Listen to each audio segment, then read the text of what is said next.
യോഗം general secretary Vellappally Natesan പറയുന്നത് മലപ്പുറം ഒരു പ്രത്യേക രാജ്യം പോലെയാണ്, അവിടെ പിന്നോക്കക്കാർ വളരെ കണ്ടു. അതിന്റെ കോണ്ടെക്സ്റ്റ് എന്താണെന്ന് എനിക്കറിയില്ല. ഞാൻ ആ പ്രോഗ്രാമിൽ ഉണ്ടായിരുന്നില്ല, ഞാൻ മുഴുവൻ പ്രോഗ്രാം കണ്ടിട്ടില്ല. പക്ഷെ OBC റിസർവേഷൻ ഇഴവ കമ്മ്യൂണിറ്റി നമ്മുടെ നാട്ടിലെ വലിയൊരു കമ്മ്യൂണിറ്റിയാണ്. അവർക്ക് വേണ്ടി കോൺസ്റ്റിറ്റ്യൂഷനും ഗവൺമെന്റിനും OBC റിസർവേഷൻ എന്ന് പറഞ്ഞൊരു സംവിധാനം ഉണ്ട്.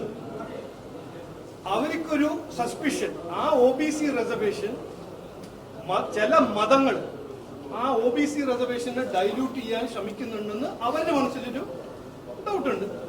അതിനെപ്പറ്റി പറയും. അവര് അതിനെ ഡിഫെൻഡ് ചെയ്യാൻ അവര് എന്ത് വേണമെങ്കിലും ചെയ്യും, അവര് ചെയ്യണം.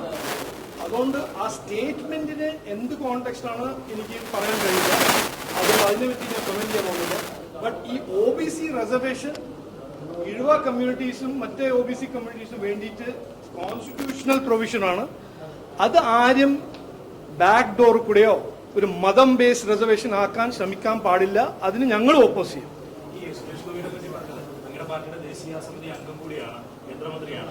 മാധ്യമങ്ങൾക്ക് ഒരു തരത്തിലും ആക്സസ് ഇല്ല. മാത്രമല്ല മാധ്യമങ്ങളെ ഭയങ്കരമായി അവഹേളിക്കുന്ന തരത്തിൽ നിരന്തരം ഞാൻ അതില് എനിക്ക് ഒന്നും പറയാനില്ല. അത് ഞാൻ ഇന്നലെ മുനമ്പത്തുണ്ടാവുമ്പോൾ അങ്ങനെ ഒരു മീഡിയ ഫ്രണ്ട് എന്നോട് പറഞ്ഞു. അത് ഞങ്ങൾ നോട്ട് ചെയ്തിട്ടുണ്ട്. അത് ആരാണ് ബ്ലെയിം, മീഡിയ പ്രൊവോക്ക് ചെയ്തിട്ടാണോ എന്താണ് അതിന്റെ ബാക്ക്ഗ്രൗണ്ട് എല്ലാം നമ്മൾ മനസ്സിലാക്കിയിട്ട് സുരേഷ് ഗോപിജി ഞങ്ങളൊരു ലീഡറുമാണ്, എൻ്റെ ഒരു ഫ്രണ്ടുമാണ്, ഒരു ഏറ്റവും സിൻസിയർ, ഞാൻ പോളിറ്റിക്സിൽ കണ്ട് മനസ്സിലായത് ഒരു നല്ലൊരു സിൻസിയർ ജെന്റിൽമാനാണ്. എന്താണ് അതിന്റെ ബാക്ക്ഗ്രൗണ്ട് എനിക്ക് മനസ്സിലാക്കേണ്ടത്. അത് ഒരു ജമ്പിങ് ടു ജഡ്ജ്മെന്റ് ചെയ്യുന്ന ആളല്ല ഞാൻ. അത് ഞാൻ മനസ്സിലാക്കിയിട്ട് സംസാരിക്കാം. അല്ല, ഞങ്ങള് മീഡിയക്കാരുടെ കൂടെയും ആരെയും എല്ലാവരുടെ കൂടെയും റെസ്പെക്ട്ഫുള്ളി പെരുമാറിക്കുന്ന ഒരു പാർട്ടിയാണ്. അത് ഞങ്ങളുടെ ഒരു കോർ DNA-ലുണ്ട്. ഇത് എന്താണ് അതിന്റെ ബാക്ക്ഗ്രൗണ്ട് ഞാൻ ചോദിച്ചിട്ട് മനസ്സിലാക്കിയിട്ട് പറയാം.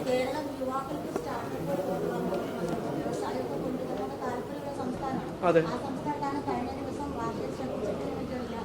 കണ്ടു. അത് ഭയങ്കര ഒരു സങ്കടം കൊണ്ടുവന്ന സാധനമാണ്.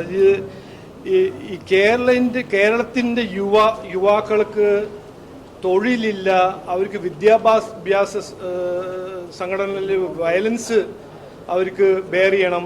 എന്നിട്ട് തൊഴിലില്ല, ജോബ്ലെസ്നെസ് ആയാണ്, ഡ്രഗ്സിന്റെ ഒരു ചാലഞ്ചും ഉണ്ട്. അതെല്ലാം കാണുമ്പോൾ ഇങ്ങനെ ഈ ലെവലില് കുട്ടികൾക്ക് ഒരു ഹ്യൂമിലിയേഷൻ സഹിക്കണം ഒരു ജോബിന് വേണ്ടിയിരുന്ന് കാണുമ്പോൾ എനിക്ക് സങ്കടമുണ്ട്.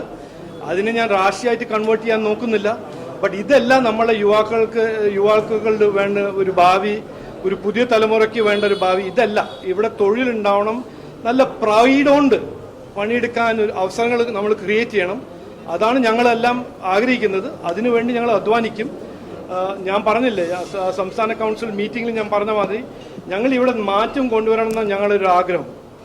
ആ മാറ്റം കൊണ്ടുവരാൻ അധികാരത്തിൽ വന്നാൽ ജനങ്ങളുടെയും യുവാക്കളുടെയും ഒരു നല്ലൊരു ഫ്യൂച്ചർ ഉണ്ടാക്കാൻ ഞങ്ങൾക്കൊരു അവസരം തന്നാൽ ഞങ്ങൾ ആ ഒരു പുതിയൊരു ഫ്യൂച്ചർ ഉണ്ടാക്കും, ഒരു വികസിത കേരളത്തിന്റെ ഒരു ഫ്യൂച്ചർ ഉണ്ടാക്കുമെന്നാണ് ഞങ്ങളുടെ ഒരു ദൗത്യം. എന്റെ ടീമല്ലേ ഇവിടെ നിൽക്കുന്നത്?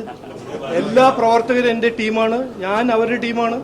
അതിൽ എന്റെ ടീമോ മറ്റൊരു ടീമോ ഞാൻ അങ്ങനെ ഒരു ടീം ഉണ്ടാക്കണമെന്നൊന്നും ഒന്നും കാണുന്നില്ല. എല്ലാ പ്രവർത്തകരും എന്റെ ടീമാണ്, ഞാൻ അവരുടെ ടീമിൽ ഒരു മെമ്പറുമാണ്.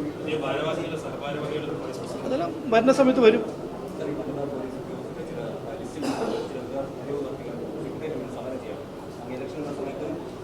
CPOs ഞാൻ എന്താ പറയേണ്ടത്? ഇത് ആശാ വർക്കേഴ്സാണോ, KSRTC വർക്കേഴ്സാണോ? പെൻഷൻ 4-5 മാസമായിട്ട് കിട്ടുന്നില്ല. വനിതാ പോലീസ്, CPO അവർക്ക് എൻട്രൻസ് എക്സാമെല്ലാം പാസ് ചെയ്ത് കഴിഞ്ഞിട്ട് അവർക്ക് തൊഴിൽ കിട്ടുന്നില്ല. സംസ്ഥാന ഗവൺമെന്റ് തൊഴിൽ കൊടുക്കുന്നില്ല. അപ്പോൾ ഇതെല്ലാം നമുക്ക് കാണാൻ പറ്റുന്ന ഒരു സൗകര്യമല്ല, ഇത് കാണുന്നതല്ലേ. അതുകൊണ്ട് അതിനെപ്പറ്റി ഞാൻ എന്ത് പറയാനാ? ഇവിടെ മാറ്റം വരണമെന്ന് മാത്രമല്ല പറയേണ്ടത്, വേറെ ആ മാറ്റം കൊണ്ടുവരാൻ ഞങ്ങൾ അധ്വാനിക്കും. ജനങ്ങളെ സപ്പോർട്ട് ചെയ്യണമെന്ന് ഞാൻ അഭ്യർത്ഥിക്കുന്നു.